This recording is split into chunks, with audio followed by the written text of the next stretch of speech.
चलिए यहाँ ध्यान दीजिएगा,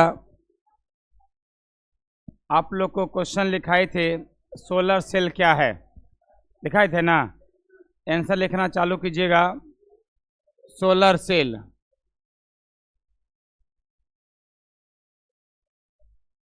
ये फ्लुएंट फिजिक्स ट्यूशन सेंटर, अधिक से अधिक बच्चे चैनल को सब्सक्राइब और शेयर जरूर करेंगे। क्वेश्चन लिखिएगा सोलर सेल क्या है। देखिए पीएन जंक्शन डायोड, रुकना नहीं बेटा, रुकने का काम नहीं। पीएन जंक्शन डायोड, जी हाँ MP, PN junction diode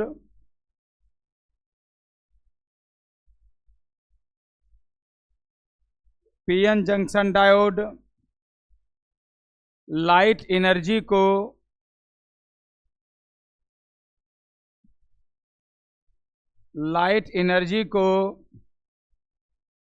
PN junction diode light energy को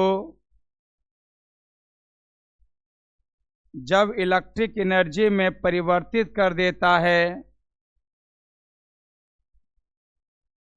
लाइट एनर्जी को जब इलेक्ट्रिक एनर्जी में परिवर्तित कर देता है, कोमा सोलर सेल कहलाता है।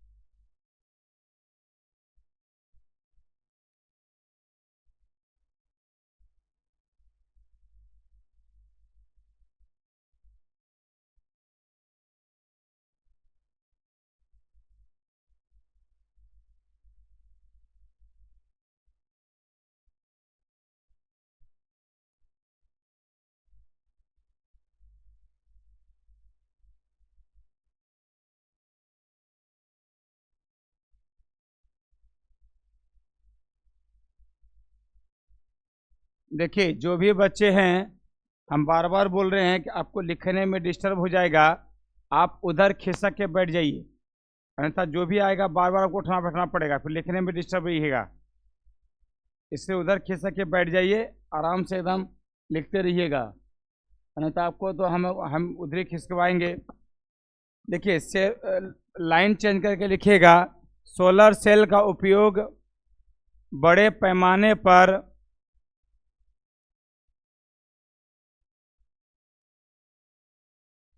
सोलर सेल का उपयोग बड़े पैमाने पर सार्वजनिक स्थलों पर सोलर सेल का उपयोग बड़े पैमाने पर सार्वजनिक स्थलों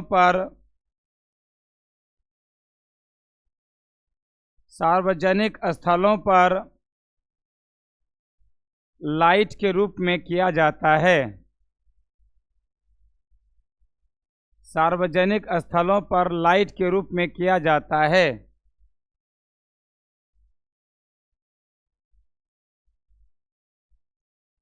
लाइन चेंज करके लिखिएगा, सिंबल ऑफ सोलर सेल,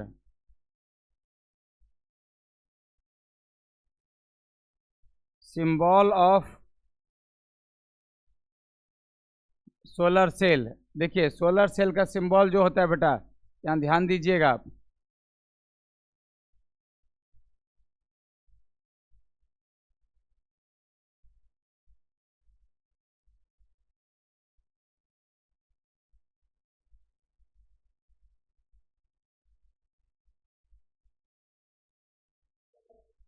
यहाँ एक मिनट देखिएगा, ये जो इसमें जो है, ये आप इसमें लाइट इस तरह से इन करते हुए दिखा दीजिए, जस्ट लाइक फोटो डायोड की तरह। समझ में आया कि नहीं आया? ये क्या है बेटा? लाइट है। सोलर सेल, सोलर प्लेट देखे हो ना, सोलर प्लेट पर लाइट इंसिडेंट होता है, आपतित होती है, वो क्या करता है, उसको इलेक्ट्रिक एनर्जी में कन्वर्ट करता है, बैटरी को चार्ज करता है। बस में है कि नहीं है? ये सिंबल दिखा दिए फटाफट जल्दी से।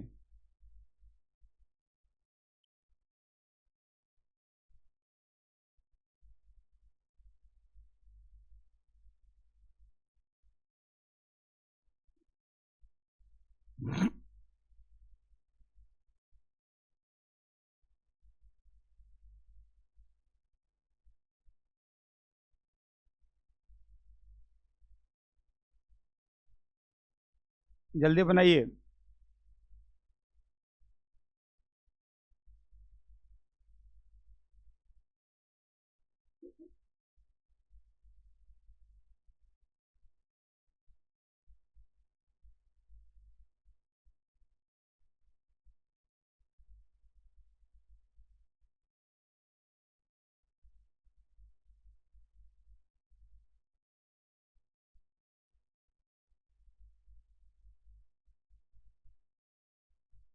हो गया।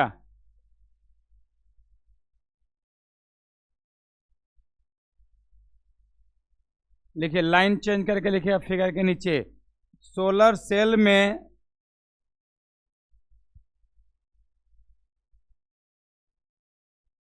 सेल में मेटल प्लेट, मेटल धातु का प्लेट, मेटल प्लेट। अब कौन कौन मेटल, तो ब्रैकेट में लिख लीजिएगा। सिल्वर,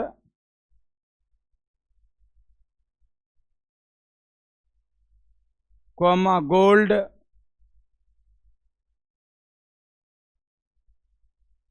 कॉमा कॉपर,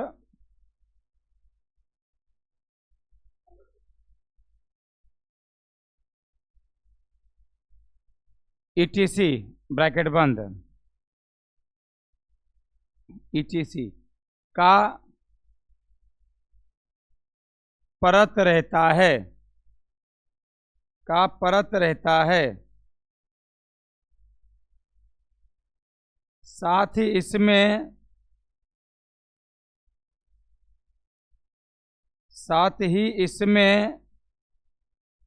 एक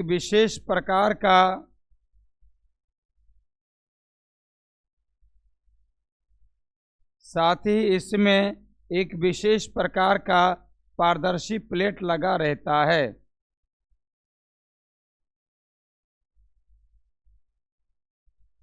एक विशेष प्रकार का पारदर्शी प्लेट लगा रहता है। पारदर्शी समझते हो ना, लाइट आर पार चले जाए, हाँ, पारदर्शी प्लेट लगा रहता है। पारदर्शी प्लेट लगा रहता है। प्रकाश की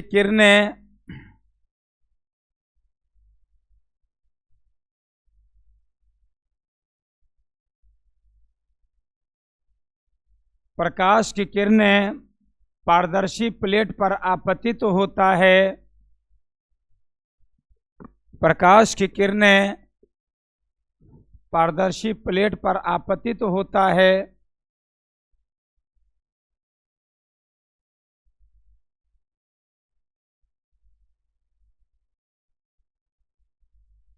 तो सेमीकंडक्टर की परत के द्वारा आपतित होता है। तो सेमीकंडक्टर, स्पेलिंग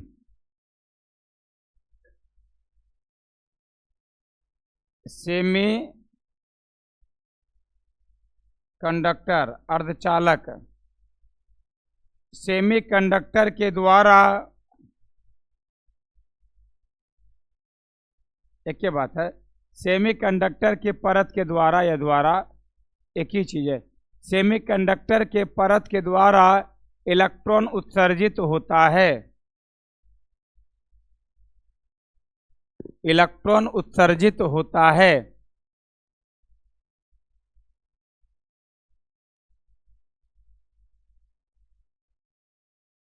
इलेक्ट्रॉन उत्सर्जित होता है। अतः फोटोसेल की उपस्थिति में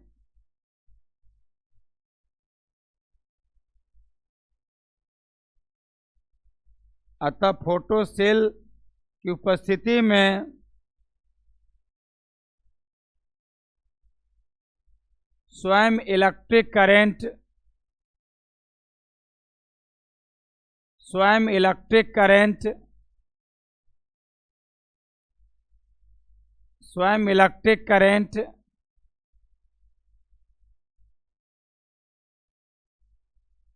स्वयं इलेक्ट्रिक करंट के रूप में एनर्जी कार्य करता है। स्वयं इलेक्ट्रिक करंट के रूप में एनर्जी कार्य करता है।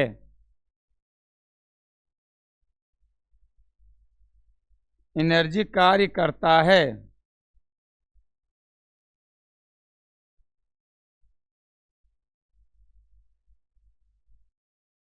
देखिए सोलर प्लेट का डायग्राम कैसे बनेगा, सोलर प्लेट कैसे बना रहता है। आप जो देखते होंगे बहुत बड़ा ऐसे प्लेट रहता है जो छत पर ऐसे लगा दिया जाता है। कैसे काम करता है एक मिनट देखिएगा ध्यान से। देखिए एक मिनट देखिएगा।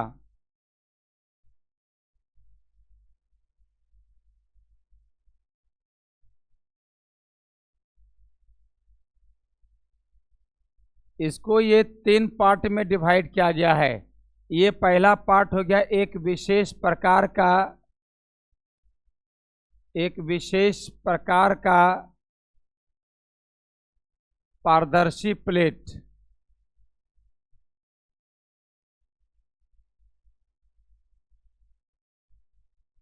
ठीक है, पारदर्शी प्लेट।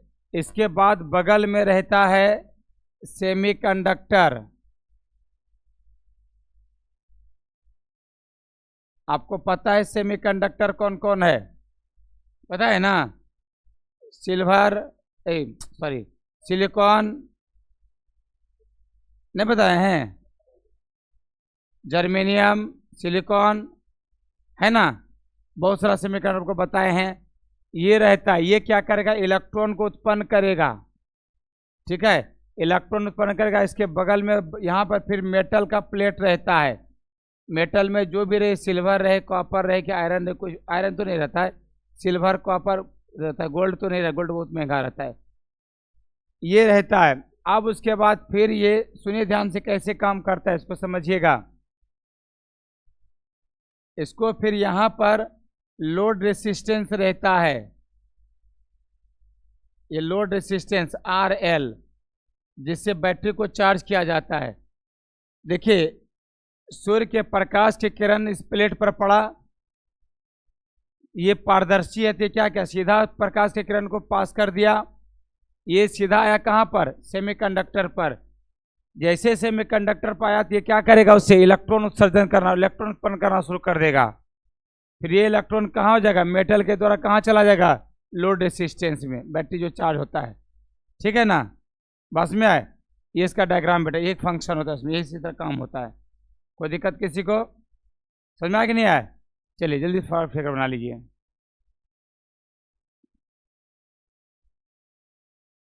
जल्दी फटाफट फिगर बना लीजिए। देखिए अभी कुछ बच्चा जो है सिर्फ ट्यूशन का बहाना कि कोचिंग है, लेकिन हमको जहाँ तक लग रहा है कि कोचिंग में छुट्टी मिल गया है। ठीक है, जो बच्चे सब आ रहे हैं केमिस्ट्री कोचिंग में छुट्टी मिल गया, लेकिन बहाना है। और लाइव वीडियो तो भेजेंगे न, तो निश्चित रहिए नहीं छूटेगा, उसका समस्या है।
हो गया। चलिए अगला क्वेश्चन, फुल वेव रेक्टिफायर क्या है? जगह नहीं छोड़वाए थे, जगह भी छोड़वाए हैं क्या? नहीं ना, ठीक, तो क्वेश्चन लिखिए, इसको स्लाइड कर दें। अगला क्वेश्चन लिखिएगा, फुल वेव रेक्टिफायर क्या है?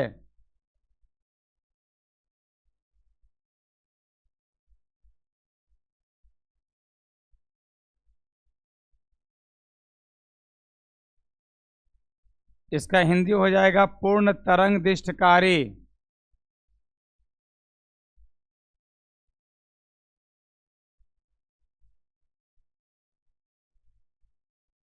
क्वेश्चन लिखिएगा, फुल वेव रेक्टिफायर क्या है?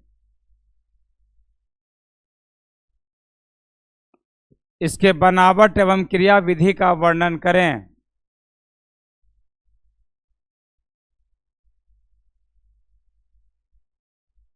फुल वेव रेक्टिफायर क्या है? इसके बनावट एवं क्रिया विधि का वर्णन करें।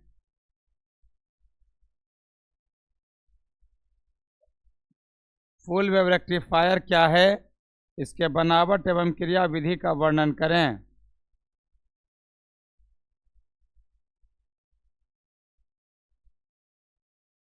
फुल वेव रेक्टिफायर क्या है? इसके बनावट एवं क्रिया विधि का वर्णन करें। बोलिए, परिभाषा सुन लो फुल वेव रेक्टिफायर का। वह रेक्टिफायर जो एसी के पूरे चक्र को डीसी में बदल देता है, फुल वेव रेक्टिफायर कहलाता है। यह जो आपका जो चार्ज हो रहा है इन्वर्टर वगैरह एसी में, इसमें बेटा दोनों आता है, पॉजिटिव भी है नेगेटिव भी है। पॉजिटिव तो भेज ही रहा है उसमें, नेगेटिव को भी वो कन्वर्सन पॉजिटिव में करता है। कैसे करता है अभी फिगर बना के समझाएंगे। फिगर समझ लीजिएगा, आपको बेटा रटना नहीं पड़ेगा। फिगर नहीं समझिएगा तब रटना पड़ जाएगा। बस में अगर आप फिगर समझ लेते हो तो आपके अंदर इतनी कैपेसिटी आ जाएगी, आप खुद ब खुद लिख सकते हो। और अगर फिगर नहीं समझा तब बेटा रटना पड़ जाएगा, तब नो उपाय, कोई उपाय नहीं है। अब कुछ नहीं है, आप लोग हाफ वेव पढ़ चुके हो, हाफ वेव पढ़े हो ना, उसका भी रिवीजन हो जाएगा। खाली दो चीज याद रखना है, forward bias, reverse bias. Forward क्या होता है? पॉजिटिव पॉजिटिव, निगेटिव निगेटिव, ये नहीं बताए हैं फॉरवर्ड। रिवर्स क्या होता है? उल्टा। करंट किस में फ्लो होता है? फॉरवर्ड में कि रिवर्स में? फॉरवर्ड में। रिवर्स में करंट फ्लो होता है क्या? नहीं होता है, ठीक है ना। चलिए लिखिए, उसके बाद फिगर बना के समझा देंगे। लिखिए, वह रेक्टिफायर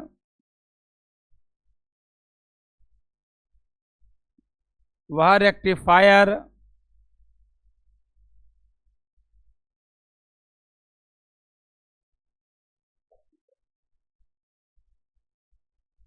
वह रेक्टिफायर जो एसी के पूरे चक्र को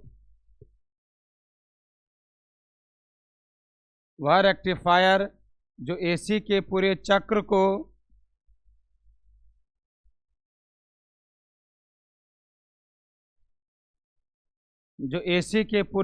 को डीसी में परिवर्तित करता है, एसी के पूरे चक्र को डीसी में परिवर्तित करता है,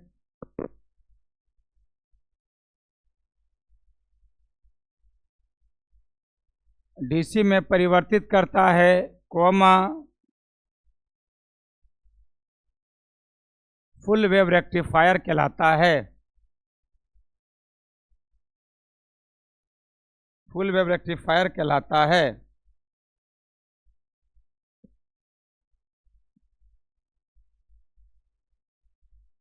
हमें अभी पहले क्या कर रहे हैं, आपको फिगर बना के समझा रहे हैं, उसके बाद लिखाएंगे। देखिए पहले फिगर बना रहे हैं, फिगर बना रहे हैं, समझिएगा। एक मिनट ध्यान से देखना है। देखिए इसमें ये एसी का सोर्स है,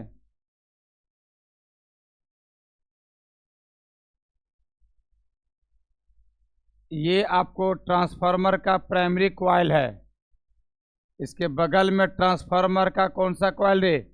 सेकेंडरी कॉइल। अच्छा, ये आपको बताए हैं कि दोनों कॉइल में लपेटों की संख्या बराबर होगी क्या? ट्रांसफर पढ़ लिया ना, ट्रांसफार्मर रे, तो क्या दोनों कॉइल बराबर होगा? एक में ज्यादा एक में कम। यदि प्राइमरी में ज्यादा सेकेंडरी में कम तो कौन सा ट्रांसफार्मर? कुछ बच्चे ही बोल रहे हैं, बाकी सब सिर्फ खो रहे हैं बैठे बैठे। कौन सा ट्रांसफार्मर होगा? Step down. सेकेंडरी में ज्यादा, प्राइमरी में कम, तब स्टेप डाउन ही है। मैंने क्या बोला? प्राइमरी में कम, सेकेंडरी में ज्यादा। और फिर दोबारा क्या बोला मैंने? यदि सेकेंडरी में ज्यादा, प्राइमरी में कम हो, तब आप लोग है ना अगला स्टेप सोच लेते हो, क्वेश्चन ध्यान से सुनते ही नहीं हो, यही प्रॉब्लम है। एग्जाम में जैसे एक बार क्वेश्चन आपको टेस्ट में पूछे हैं कि निम्नलिखित में से कौन सा मात्रक इलेक्ट्रिक फील्ड का मात्रक है ना, एग्जाम में पूछ देगा कौन सा मात्रक इलेक्ट्रिक फील्ड का मात्रक नहीं है, और तुम तो सोचोगे मात्रक है न्यूटन पर कूलम, तुरंत सेलेक्ट। नहीं समझे? ये चीज देखिए, मेरा कहने का मतलब है इसी चीज को ध्यान देना है कि कौन मात्रक है नहीं। क्वेश्चन को ध्यान से पढ़ना है, ध्यान से सुनना है। अभी से मैंने क्वेश्चन बोला, आप लोग स्टेप अप के बाद सोचो, आप स्टेप डाउन के बाद स्टेप अप इन छो। हम क्वेश्चन क्या बोल रहे हैं उससे आपको कोई मतलब नहीं है, आंसर क्या बोल रहे हैं दिमाग में घुमा रहे हैं, बस में नहीं। यही गलती होता है बेटा, ये चीज को सावधान बरतिएगा।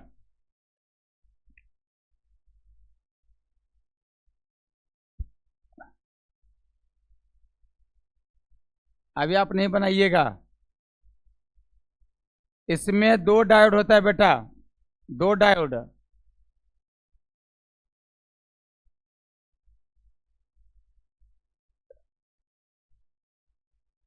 ये डायोड D1 हो जाएगा, यहां पर दूसरा डायोड।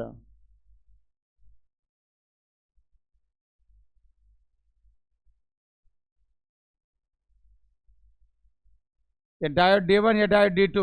बड़ा छोटा नहीं, दोनों बराबर डायोड है, ठीक है? बड़ा छोटा सोचिएगा। इसमें 2 डायोड है, कौन कौन? डायोड D1 और D2, ठीक है? इसके बीच में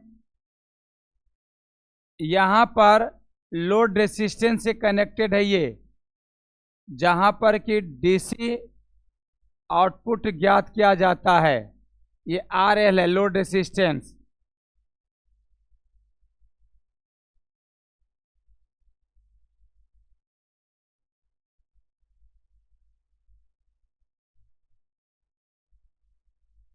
ठीक है? इसके बीच में ये स्पेस है, ये यहां से यहां जो है, यहां से यहां, ये कहलाता है ट्रांसफार्मर। क्या कहलाता है? ट्रांसफार्मर।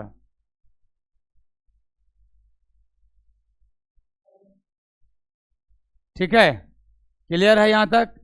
अब यहाँ ध्यान दीजिएगा, एक मिनट देखिए, हम फिर से समझा देंगे। ये हो गया बेटा AC इनपुट, AC सोर्स। ये क्या हो जाएगा? इनपुट AC सोर्स, जो कि AC से कनेक्टेड करते हैं। इन्वर्टर का प्लग नहीं होता लगाते AC मेरे, वही ना सोर्स हुआ। ये प्लग लगाए, इसमें 2 कॉइल है, प्राइमरी और सेकेंडरी। सुनिएगा ध्यान से, इसमें कैसे करंट फ्लो होता है यहां ध्यान दीजिएगा। जब अच्छा सुनिए, AC का पहले क्या फ्लो होगा? पॉजिटिव कि नेगेटिव? पहले पॉजिटिव, फिर बाद में, याद है ना? बस इतना सा खाली ध्यान सुनिए ना, एकदम दिमाग में क्लास में सेट हो जाएगा। नहीं सेट हुआ 2-4 बार और क्लास में सुन लीजिएगा, हम 2-4 बार समझा देंगे। देखिए, जब इनपुट AC सोर्स को कनेक्ट करते हैं तो पहले क्या फ्लो होगा? पॉजिटिव कि नेगेटिव? जैसे पॉजिटिव फ्लो होगा, इसका ऊपरी हिस्सा क्या बन गया? निचली हिस्सा क्या? यानी कि जब ट्रांसफार्मर के प्राइमरी कॉइल में पॉजिटिव हाफ साइकिल प्रवाहित होता है तो म्यूचुअल इंडक्शन के कारण सेकेंडरी, म्यूचुअल इंडक्शन आपको पढ़ाए हैं, म्यूचुअल इंडक्शन के कारण सेकेंडरी कॉइल का ऊपरी हिस्सा क्या बन जाता है? पॉजिटिव। निचली हिस्सा क्या बन जाता है? निगेटिव। ऊपरी हिस्सा पॉजिटिव, निचली हिस्सा निगेटिव। अब ऊपरी हिस्सा पॉजिटिव होने से ये क्या हो गया? डायोड D1 फॉरवर्ड में कि रिवर्स में? फॉरवर्ड में। और D2 किस में हो गया? ये माइनस, ये प्लस, रिवर्स में हुआ ना। तो D1 से करंट फ्लो होगा, D2 से करंट फ्लो नहीं होगा। क्लियर हो गया? बीर तुम बड़े चलो। यहाँ ए बुतरी दुआ को बैठ, दुआ को या है गई सब नाम की बन, बस बस ज्यादा न, ठीक ठीक।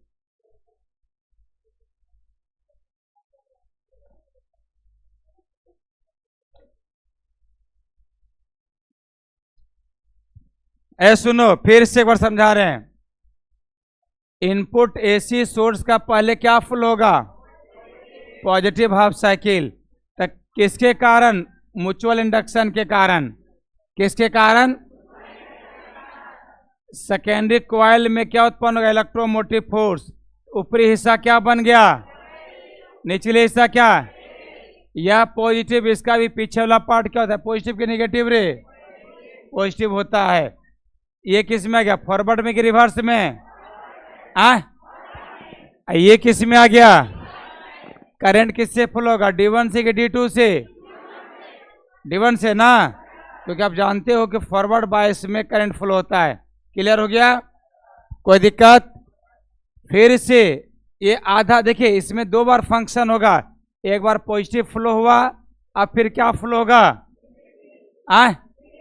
निगेटिव फ्लो होगा। जैसे निगेटिव फ्लो होगा इसमें फिर म्यूचुअल इंडक्शन के कारण क्या हो जाएगा? ऊपरी हिस्सा क्या बन गया? निचला हिस्सा क्या बन गया? ऊपरी हिस्सा निगेटिव। D1 किस में आएगा? फॉरवर्ड में कि रिवर्स में? क्योंकि यह माइनस या प्लस रिवर्स बायस होता है।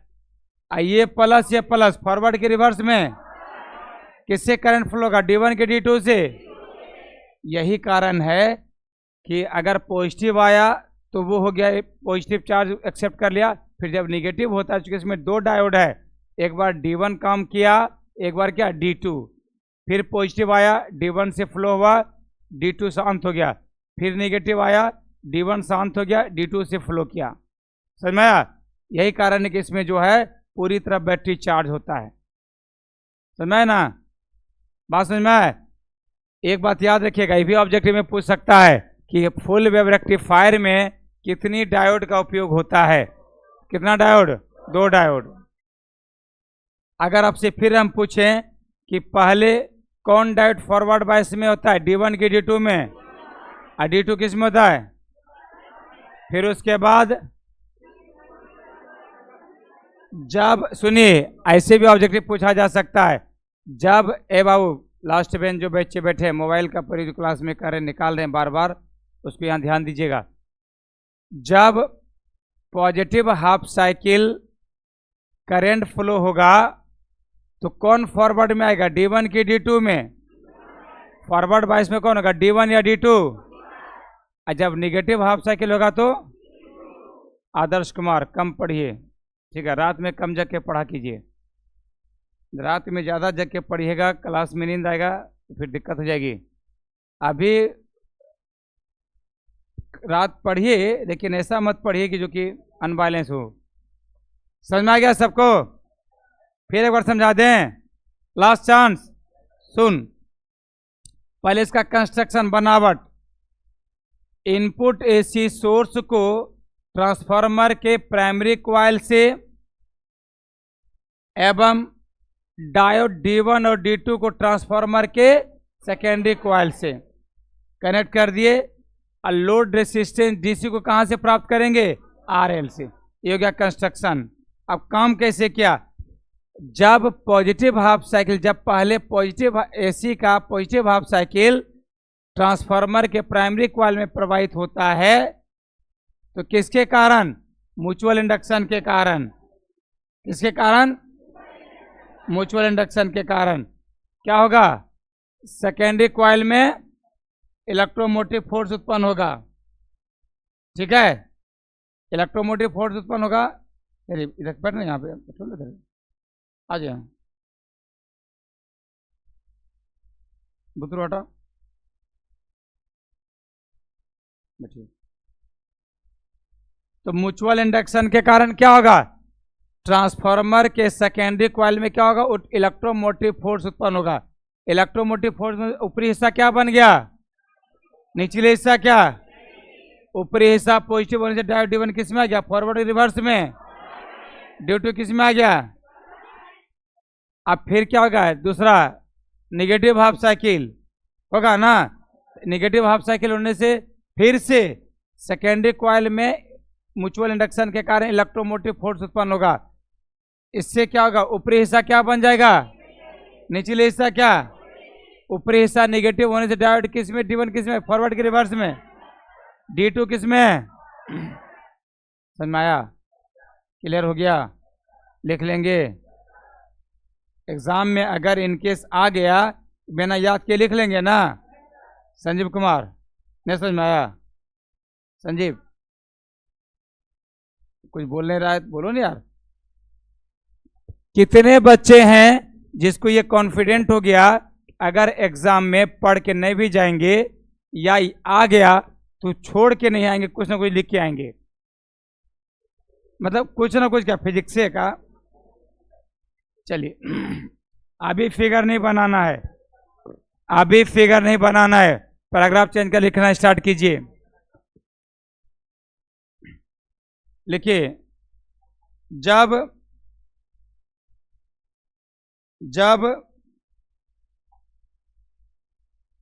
नहीं भाई, क्वेश्चन का परिभाषा लिखिएगा। ट्रांसफार्मर के प्राइमरी कॉइल को, नहीं पैराग्राफ चेंज करके, ट्रांसफार्मर के प्राइमरी कॉइल को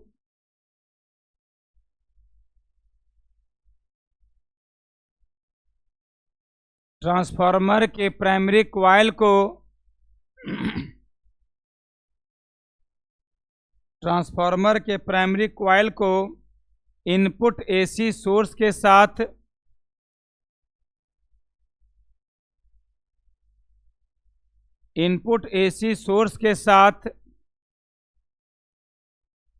जब काट दीजिएगा खाली, ट्रांसफार्मर के प्राइमरी कॉइल को इनपुट एसी सोर्स के साथ कनेक्ट किया जाता है। इनपुट एसी सोर्स के साथ कनेक्ट किया जाता है। कनेक्ट का स्पेलिंग क्या लिखा, CONNECT, कनेक्ट किया जाता है। ट्रांसफार्मर के सेकेंडरी कॉइल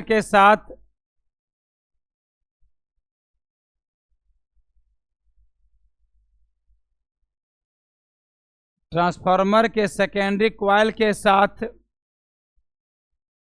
डायोड D1 एवं D2 को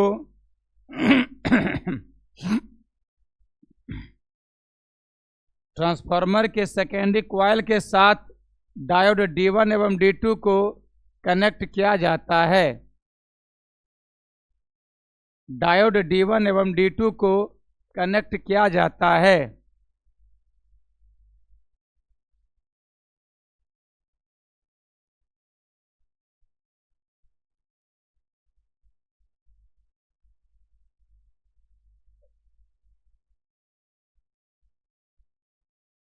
कनेक्ट किया जाता है।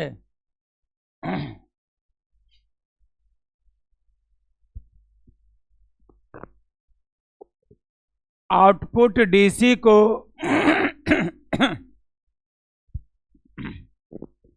आउटपुट डीसी को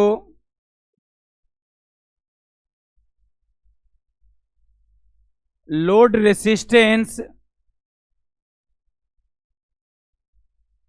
load LOAD resistance RESISTANCE bracket में RL, लोड रेसिस्टेंस RL के द्वारा प्राप्त किया जाता है।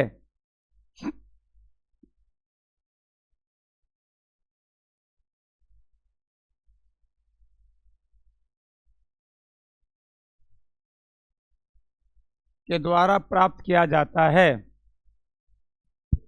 अब लाइन चेंज करके लिखिएगा, वर्किंग कैसे काम करता है, कंस्ट्रक्शन हो गया, वर्किंग लिखिएगा।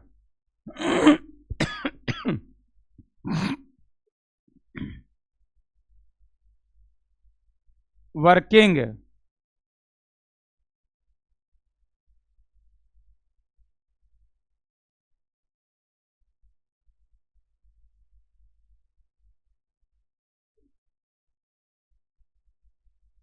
लिखिए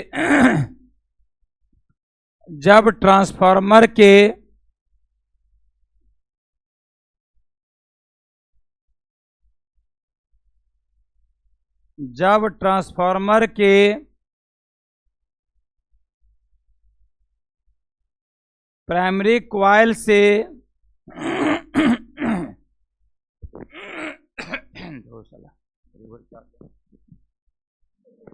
जब ट्रांसफार्मर के प्राइमरी कॉइल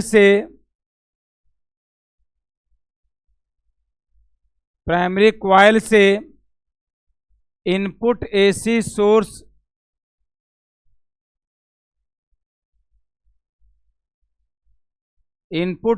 सोर्स का पॉजिटिव हाफ साइकिल स्पेलिंग लिख दें पॉजिटिव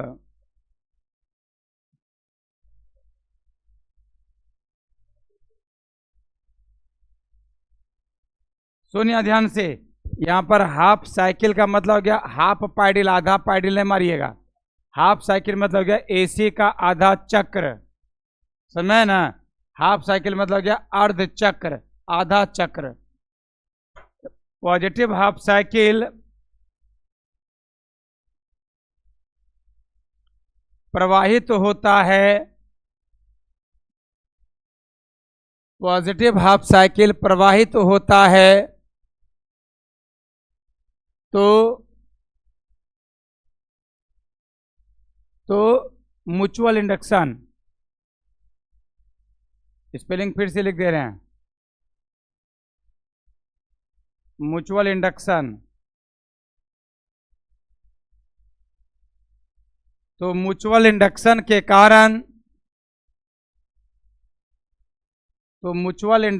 कारण सेकेंडरी कॉइल में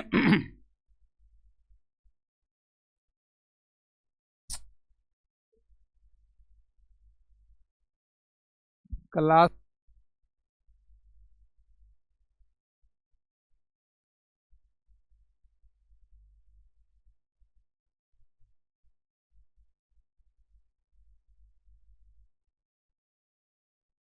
म्यूचुअल इंडक्शन के कारण सेकेंडरी कॉइल में प्रेरित इलेक्ट्रोमोटिव फोर्स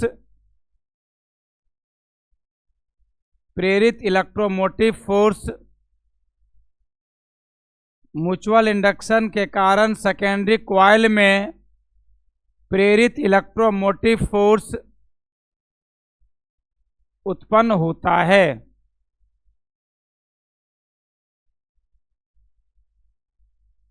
प्रेरित इलेक्ट्रोमोटिव फोर्स उत्पन्न होता है।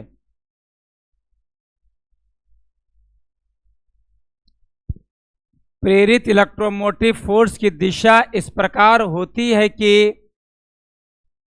इलेक्ट्रोमोटिव फोर्स को शॉर्ट में ईएमएफ लिखते चलिएगा, ठीक है ना। प्रेरित इलेक्ट्रोमोटिव फोर्स की दिशा इस प्रकार होती है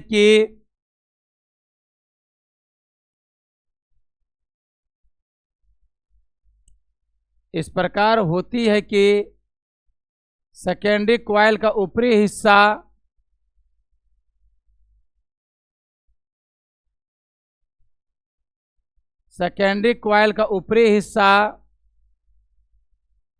पॉजिटिव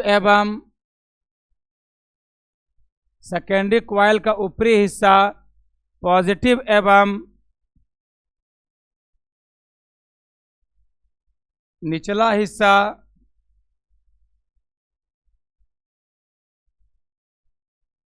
निगेटिव हो जाता है। सेकेंडरी कॉइल का ऊपरी हिस्सा पॉजिटिव एवं निचला हिस्सा निगेटिव हो जाता है।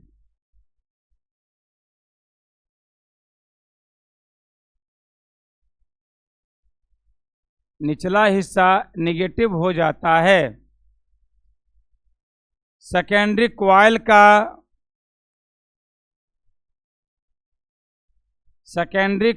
का ऊपरी हिस्सा पॉजिटिव एवं, फिर से लिखा रहे हैं, फिर से लिखना है, इन्हें से दोबारा नहीं, सेंटेंस अलग है, बाद में पता चल जाएगा, जो लिखा लिखते चलेगा। सेकेंडरी कॉइल का ऊपरी हिस्सा पॉजिटिव एवं निचला हिस्सा नेगेटिव होने से, सेकेंडरी कॉइल का ऊपरी हिस्सा पॉजिटिव एवं निचला हिस्सा नेगेटिव होने से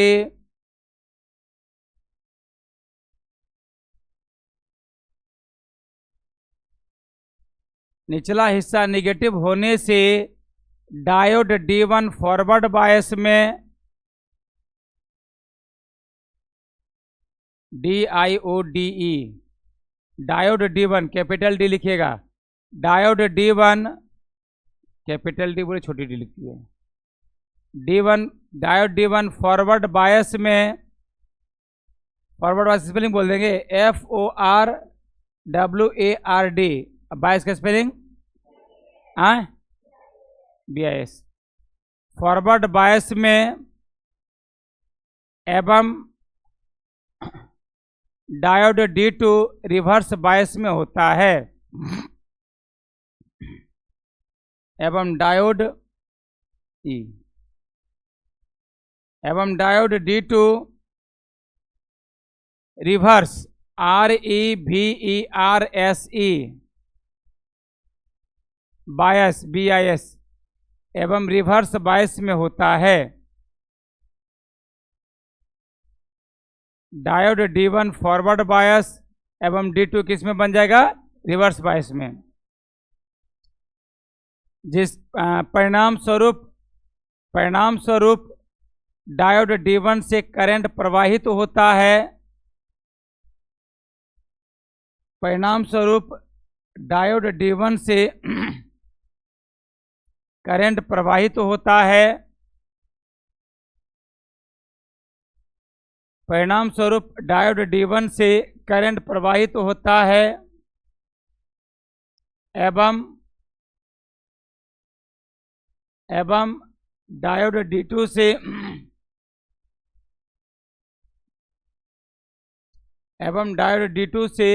करंट प्रवाहित नहीं होता है, एवं डायोड D2 से करंट प्रवाहित नहीं होता है।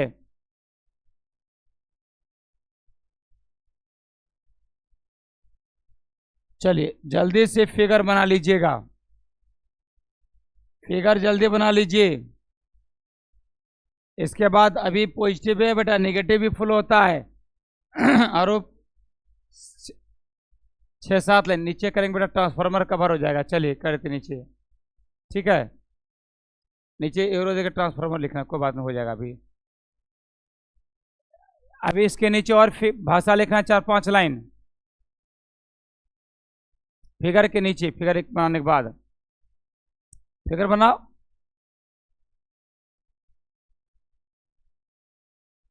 ये सब नहीं बनाइएगा, ये सब नहीं, ये हम समझाने के लिखे दिए, सब नहीं बनेगा। इधर ये सब ना, हले ढक दिए इसको, तो बगल में वो सब लिख देगा, फिर बोलेगा सर इसका क्या काम है, तब हम बोलेंगे मेरे अंगने में तुम्हारा क्या काम है न, कुछ से कुछ बना दिया तो क्या करेंगे।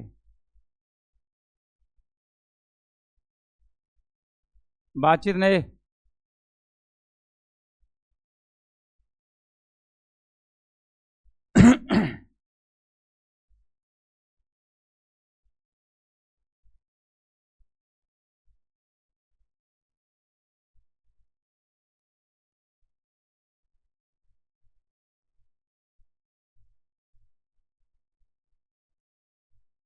कल अध्यारोपण का सिद्धांत पूछेंगे, ठीक है ना, प्रिंसिपल ऑफ सुपरपोजिशन 2 नंबर का एकदम हिट लिस्टेड में है, उसमें कुछ नहीं, खाली कूलॉम का नियम याद रखना है।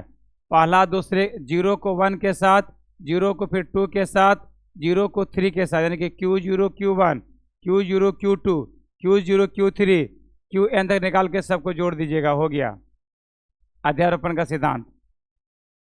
कूलॉम का नियम अप्लाई करना है।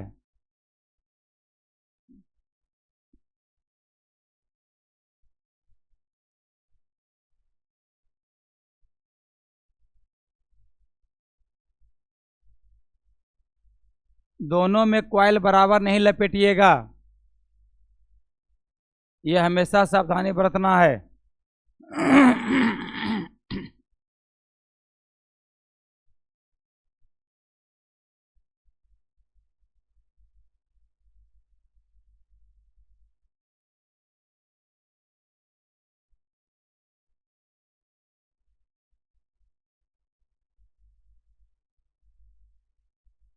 ऊपर कर देंगे, नीचे कुछ नहीं, नीचे खाली बस ट्रांसफार्मर लिखा हुआ है और कुछ नहीं है।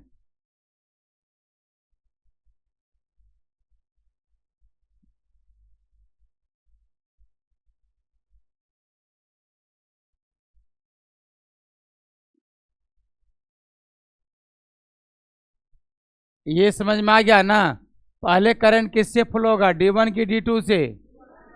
क्यों D1 से? वो किस में आ जाता है, रिवर्स बायस में। और D2 से क्यों नहीं फ्लो होता है? अभी हम लोग आधा लिखे, फिर इसका बाद आधा लिखेंगे। पॉजिटिव हाफ साइकिल, इसके बाद क्या, नेगेटिव हाफ साइकिल। जी खड़ा बोलिए ना, पूछिए। हाँ बेटा 5 नंबर का ही पूछा जाता है, पूछा भी गया है। कब पूछा गया हम आपको बता देंगे, आप लोग तब तक लिखिए, हम बता दे रहे कब पूछा गया है।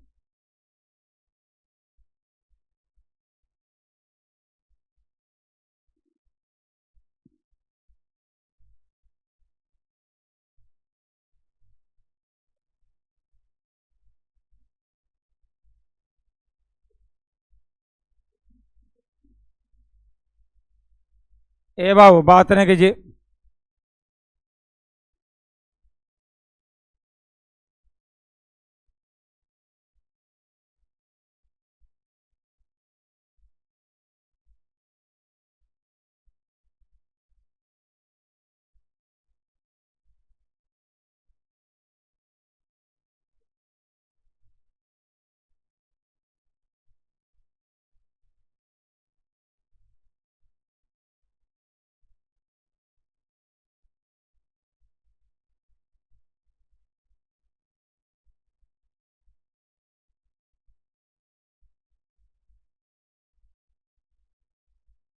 हो गया?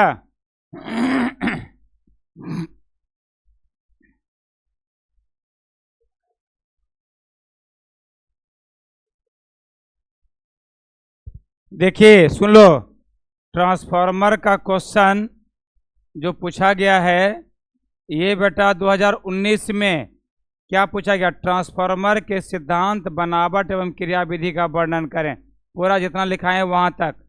अब फिर पूछा गया 2022 में ट्रांसफार्मर के बनावट, क्रिया और उपयोग को समझाएं, सेम क्वेश्चन है। अब फिर उसके बाद पूछा गया 2024 में, ठीक है।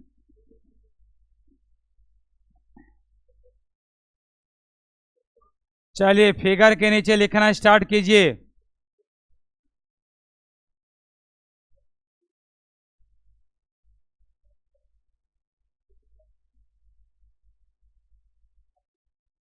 बोलना शुरू करें।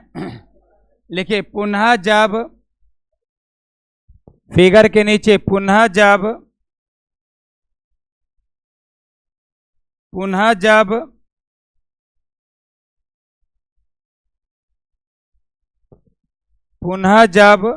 इनपुट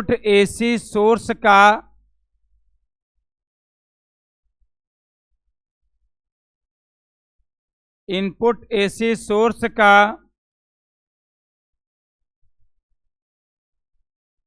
निगेटिव हाफ साइकिल, पुनः जब इनपुट एसी सोर्स का निगेटिव हाफ साइकिल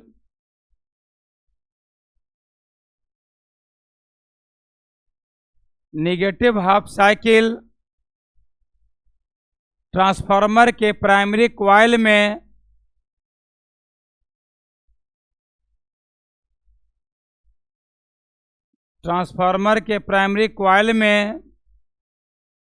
प्रवाहित होता है, ट्रांसफार्मर के प्राइमरी कॉइल में प्रवाहित होता है तो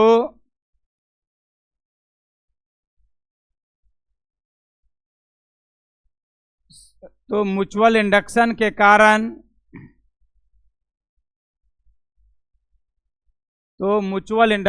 कारण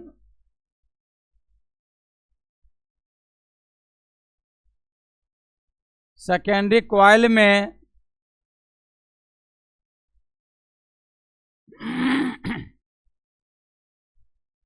प्रेरित इलेक्ट्रोमोटिव फोर्स उत्पन्न होता है। प्रेरित इलेक्ट्रोमोटिव फोर्स उत्पन्न होता है।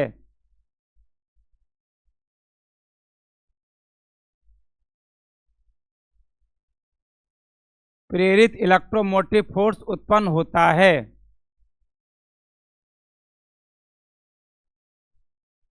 प्रेरित इलेक्ट्रोमोटिव फोर्स की दिशा प्रेरित इलेक्ट्रोमोटिव फोर्स की दिशा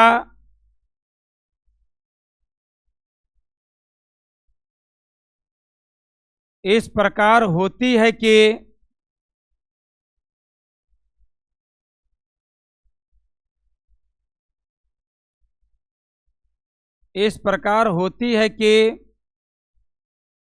वह उसी कारण का विरोध करती है। सॉरी, एक मिनट रुक जाओ, हम लेन जरा लिखना शुरू कर दिए। एक क्वेश्चन बैंक देख रहे हैं, लेन जरा। प्रेरित इलेक्ट्रोमोटिव फोर्स की दिशा इस प्रकार होती है कि इसका ऊपरी हिस्सा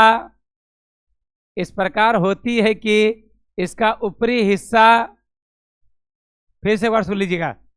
प्रेरित इलेक्ट्रोमोटिव फोर्स की दिशा इस प्रकार होती है कि इसका ऊपरी हिस्सा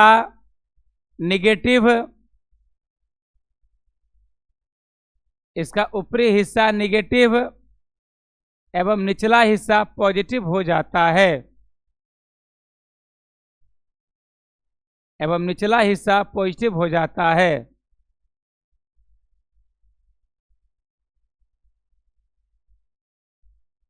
निचला हिस्सा पॉजिटिव हो जाता है। परिणाम स्वरूप diode D1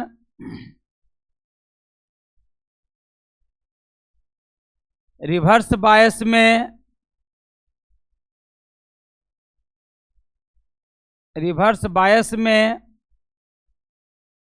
BIAS reverse bias में एवं डायोड D2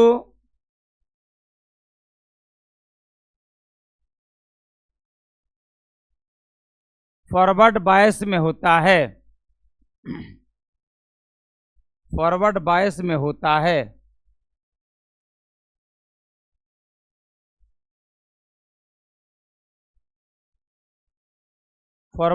में होता है। अतः D2 से करंट फ्लो प्रवाहित होता है।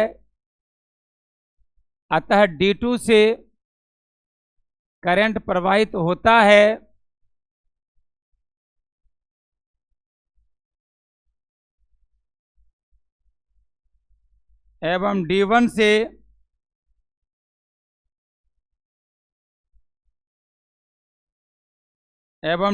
से करंट प्रवाहित नहीं होता है।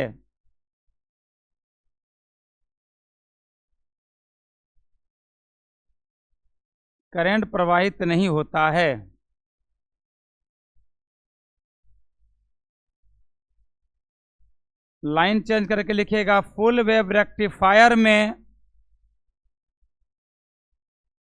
लाइन चेंज करके लिखिएगा। फुल वेव रेक्टिफायर में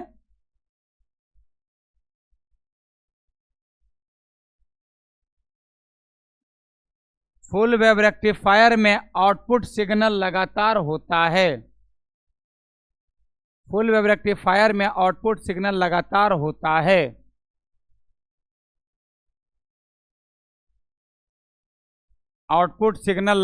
होता है। देखिए आउटपुट सिग्नल इसका, यहां ध्यान से देखो। Output signal.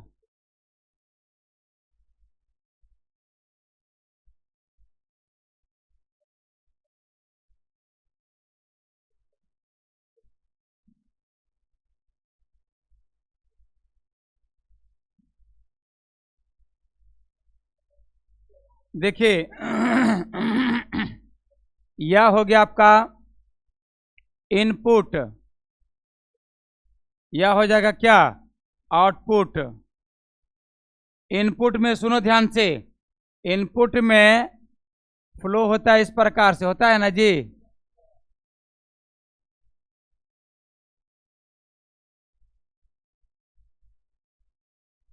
एक मिनट खाली ध्यान से देखते जाइएगा।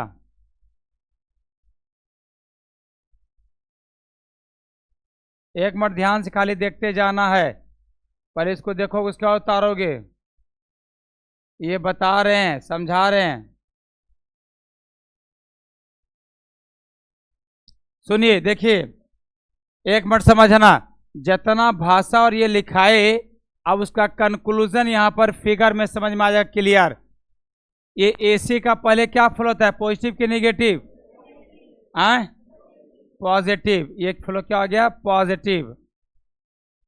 तो ये डायोड D1 फॉरवर्ड में आ गया, कोई दिक्कत, करंट फ्लो हुआ।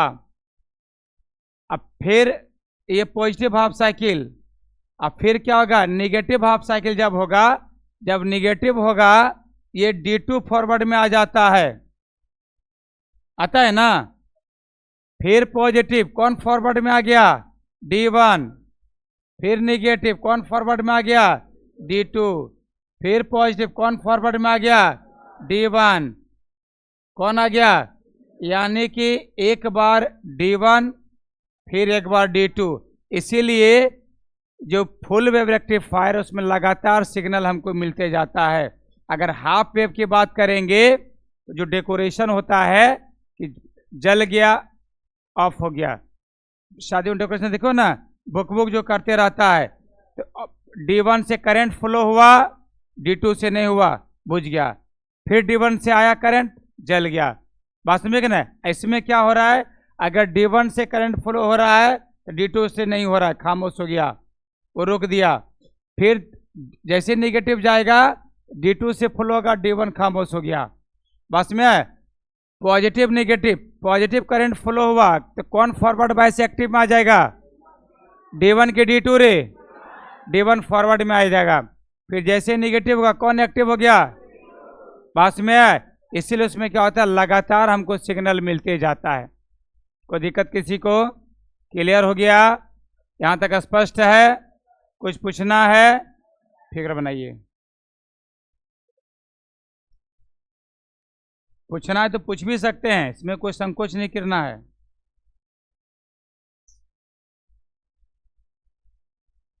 देखिए, एक बच्चे का कॉपी लिए थे हम करेक्शन करने के लिए, और यहाँ से कोई बच्चे कॉपी को लेके चले गए हैं। ये बहुत गलत, बेचारा पता है परेशान, एकदम कल एकदम रोने लगा, एकदम बोलते बोलते लड़का। और करेक्शन करके हम यहीं पर रखे थे, लेकिन नहीं तो पास भी नहीं कर पाएगा, नहीं करेगा, शराप लग जाएगा उसको। कैमरा उसमें, वही तुमको लग रहा है कैमरा से, ये अभी का कहानी नहीं ना है, पूजा के पहले का है, छुट्टी के पहले का है। और वो सारा चीज हम यहीं पे रखते हैं।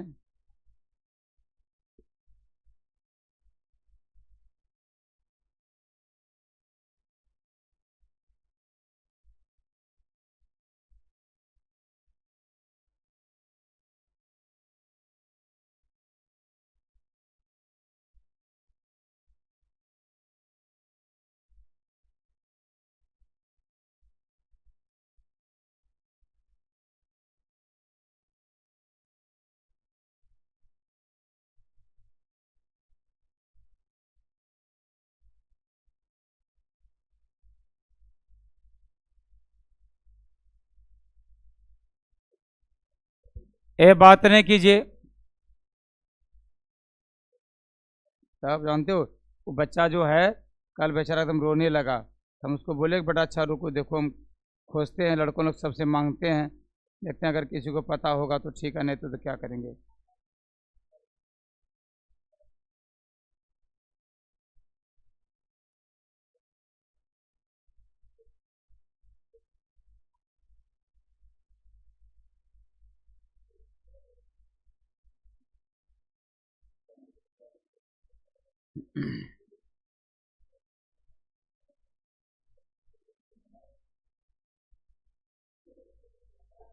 हो गया, लिख लिया।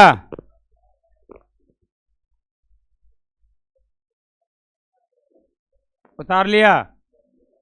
चलिए, ये इलेक्ट्रॉनिक डिवाइस का था आपके पास। अब है एटम्स और न्यूक्लियाई का। पहला क्वेश्चन लिखिएगा एटम्स और न्यूक्लियाई। एटम्स और सिलेबस में लिखा है ना, ये पार्ट जो है इलेक्ट्रॉनिक डिवाइस का है। अब लिखा रहे एटम्स न्यूक्लियाई का। पहला क्वेश्चन लिखिएगा, बोर्स एटॉमिक थ्योरी को लिखें।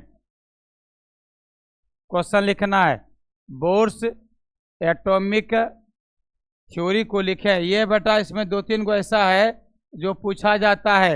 अब कौन पूछा जाएगा कहना मुश्किल है। बोर का परमाणविक सिद्धांत को लिखें। बोर्स एटॉमिक थ्योरी को लिखें। बोर के एटॉमिक थ्योरी को लिखें। बोर के परमाणविक सिद्धांत को लिखें।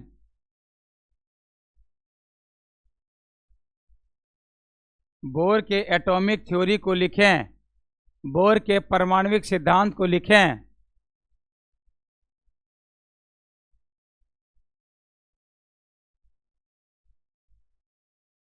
यहां ध्यान दीजिएगा, एक मिनट समझना है। लिखना शुरू कर, समझाना शुरू करें। देखें,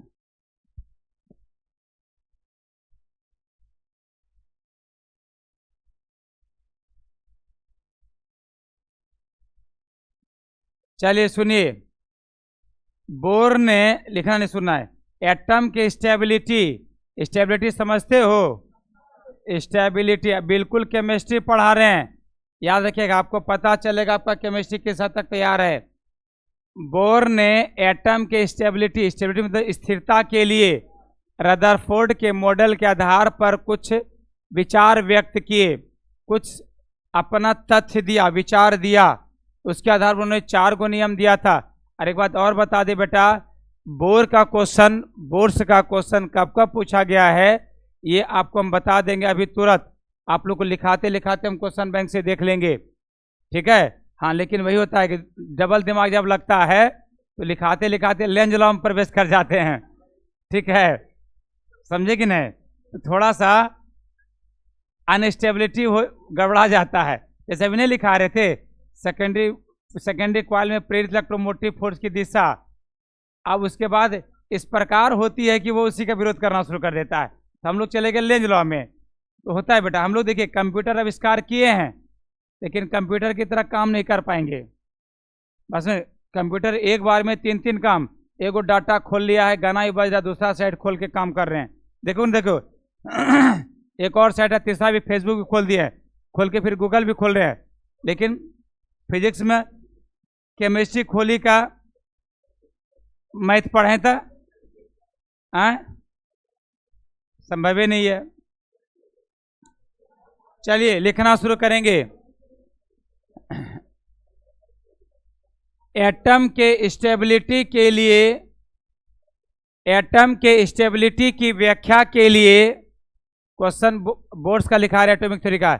एटम के स्टेबिलिटी की व्याख्या के लिए बोर्ड्स एटॉमिक थ्योरी में लिखा रहे बेटा, एटम के स्टेबिलिटी की व्याख्या के लिए, स्टेबिलिटी की व्याख्या के लिए बोर ने, स्टेबिलिटी की व्याख्या के लिए बोर ने रदरफोर्ड के मॉडल के आधार पर, बोर ने रदरफोर्ड के मॉडल के आधार पर, रदरफोर्ड के मॉडल के आधार पर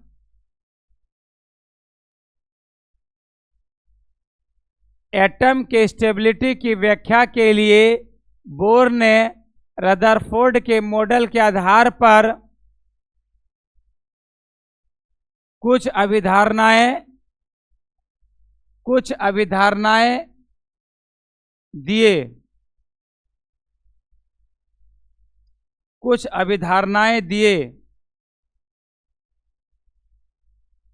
इस अभिधारणाओं के लिए बोर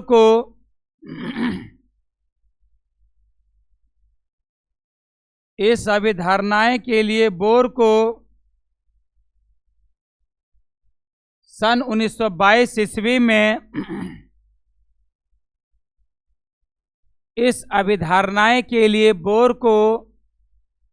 सन 1922 ईस्वी में 1922 ईस्वी में नोबेल का पुरस्कार मिला। नोबेल का पुरस्कार मिला।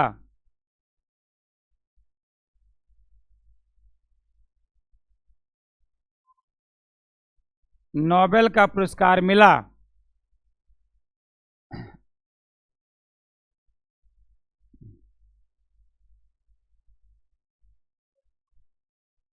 लाइन चेंज करके लिखिएगा, बोर की अभिधारणाएं निम्नलिखित है।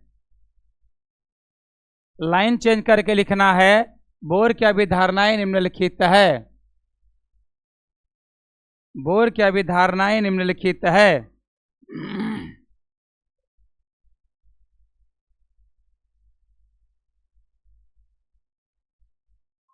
निम्नलिखित है। पहला नंबर लिखिएगा, एटम के केंद्र में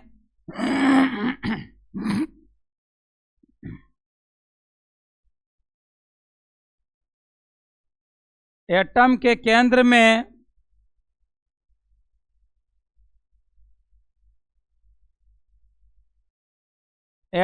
केंद्र में धन आवेशित कण होता है। एटम के केंद्र में धन आवेशित कण होता है।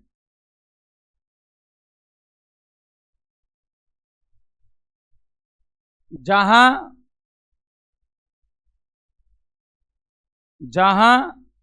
संपूर्ण मास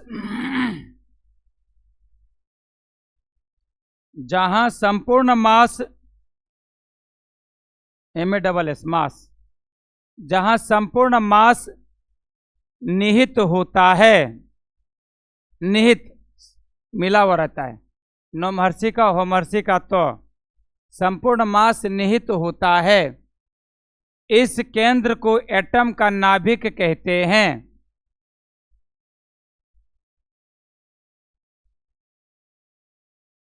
इस केंद्र को एटम का नाभिक कहते हैं।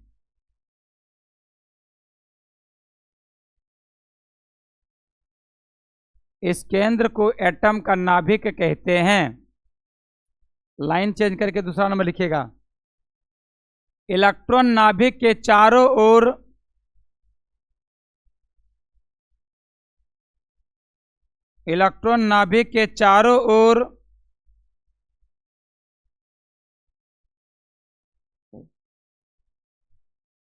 खोजने में खोजते रहते हैं ना, तो गलती फलती हुई लिखा देंगे, गड़बड़ा जाएगा। खोज के रख लेंगे, कर लेंगे। इलेक्ट्रॉन नाभिक के चारों ओर, नहीं दूसरा नंबर लिखा रहे हैं, दूसरा नंबर, इलेक्ट्रॉन नाभिक के चारों ओर निश्चित कक्षा की त्रिज्याओं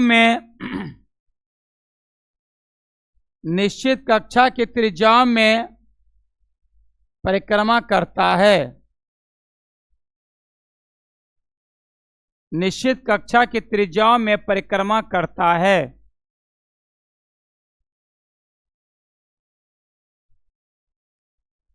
जब तक इलेक्ट्रॉन उस कक्षा में होता है,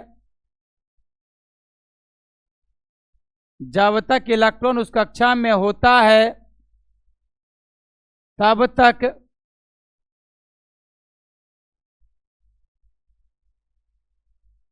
एनर्जी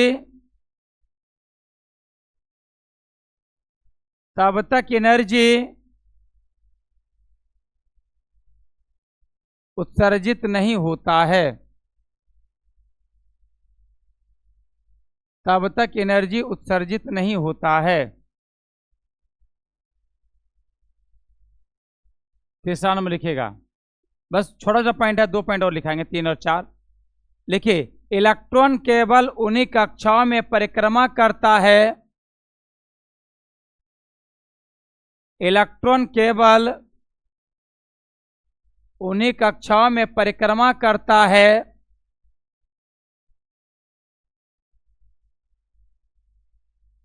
इलेक्ट्रॉन केवल उन्हीं कक्षाओं में परिक्रमा करता है जिनके कोणीय संवेग का मान जिनके कोणीय संवेग का मान जिनके कोणीय संवेग का मान h/2π जिनके कोणीय संवेग का मान h/2π के मल्टीपल इंटीजर होता है, मल्टीपल इंटीजर होता है, कि मल्टीपल इंटीजर होता है, कि मल्टीपल इंटीजर होता है। अर्थात L बराबर mvr या nh/2π,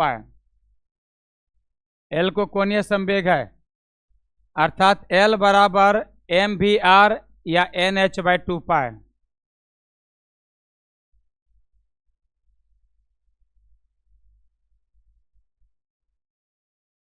लास्ट पॉइंट है, 10 सेकंड का और क्लास है, बोलते हैं लेकिन 2-3 मिनट लग ही जाएगा। लिखिए, चौथा नंबर, एनर्जी फोटोन, फोटोन का स्पेलिंग क्या लिखा, फोटोन। लिखिए, एनर्जी फोटोन के रूप में, एनर्जी फोटोन के रूप में तब तक निकलती रहती है, एनर्जी फोटोन के रूप में तब तक निकलती रहती है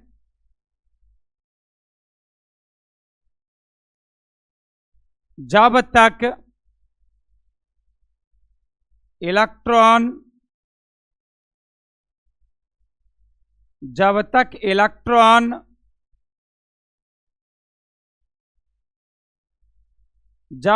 इलेक्ट्रॉन हाई एनर्जी लेवल से HIGH high ENERGY LEVEL high energy level से लो एनर्जी लेवल में, हाई एनर्जी लेवल से लो एनर्जी लेवल में जाता है, हाई एनर्जी लेवल से लो एनर्जी लेवल में जाता है।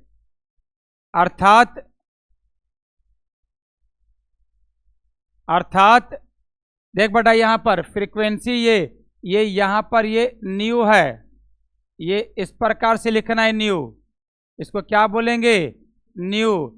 एक होता है म्यू, ठीक है ना, तो न्यू बराबर क्या हो जाएगा बेटा, ई इनिशियल माइनस क्या रे, फाइनल। लो मतलब हाई, न्यू बराबर low energy minus high energy, क्योंकि हाई से लो में जाता है, हाई से लो ना, अंतिम माइनस प्रारंभिक,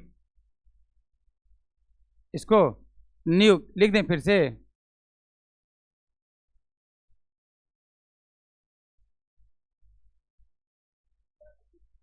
जितना लिख सकते हैं।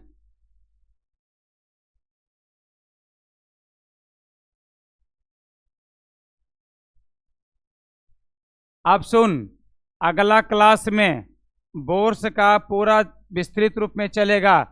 आप लोग केमिस्ट्री में भी पढ़े होंगे बोर्स का, ठीक है। हालांकि कुछ कुछ टीचर इसको सीधा गायब कर देते हैं, लेकिन मैं पढ़ाता हूँ।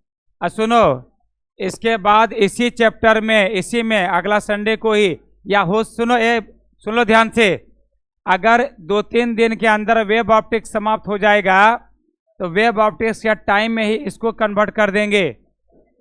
हो सकता है कि उसी में हाइड्रोजन स्पेक्ट्रम पढ़ाएंगे। आप लोग 11th में पढ़े हो ना, लाइमैन सीरीज, बामर सीरीज, पीफन नहीं पढ़े हो? ये पढ़ाएंगे, ठीक है। चलिए, टेस्ट सीरीज का पेमेंट सब जमा कर दीजिए, क्योंकि अब कल टेस्ट होगा, बिना पेमेंट वाले की एंट्री नहीं करने देंगे, रोक देंगे। अरे